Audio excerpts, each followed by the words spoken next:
The warm temperatures we've been experiencing has led to an early harvest at the Port Colborne Community Garden.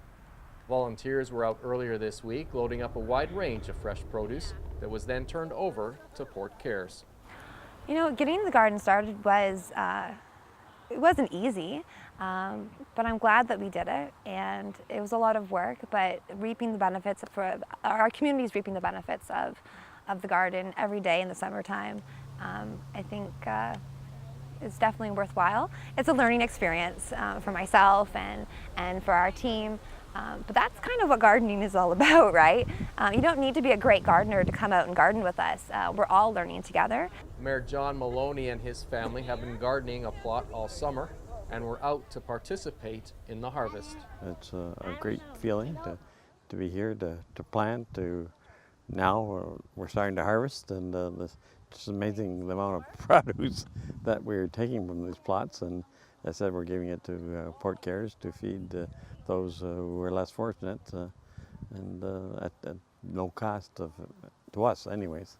How would you compare the harvest this year from last summer?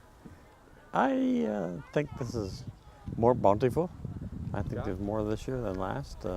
Again, the plots are well fertilized, and they grow better than my home, that's for sure.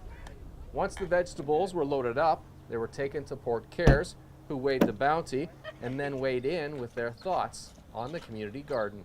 I think any time that our clients that we serve realize that those out in there in the community who can do something and do something to help support the food bank and the services that support them, it certainly touches all our hearts very deeply, that those who are far removed otherwise from those daily struggles that our clients face think of those who are in that position, even though their lives may not be in the circumstances that many of our clients find themselves in, where they need that kind of support.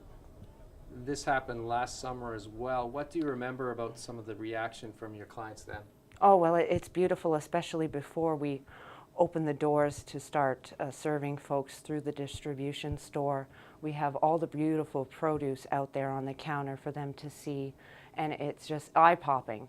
Whereas otherwise they'd be walking through the shelves of boxes and cans. They actually get to see some fresh foods right there before them that they can access and choose for themselves to take home. This is a fairly large area that we're in. Do you have hopes that this could continue to grow? Yeah, this is it's only our second year at the garden. This year all 4 family plots are filled, and I've already had community members reach out to me with interest to getting their own plot for next year. So I encourage everyone that's interested in trying to work with the garden or looking for a plot to contact me, and they can be put on the waiting list for next year, because we would love to expand. Port Cares will gladly accept your donation, whether it's from your garden or in the form of non-perishable food. You can drop off your donation at their Nichols Street location Monday through Thursday from 9 a.m. to 4 p.m.